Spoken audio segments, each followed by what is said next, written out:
Very good. Mixing of green with mango leaf, dry mango leaf. Very good.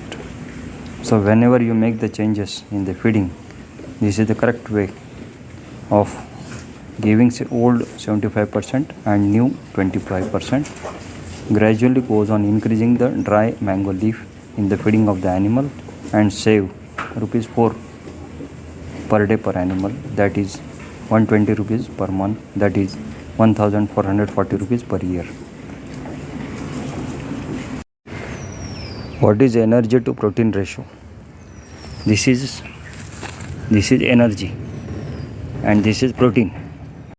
So combination of 3 parts of energy to 1 part of protein is called a balanced diet of the animal, right? You understood?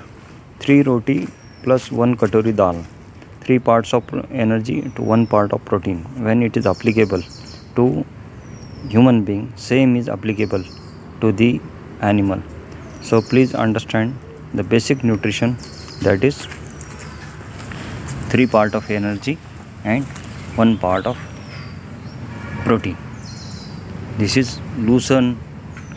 In North India you call it as rajka, but if you can get lobia, it is also good source of protein.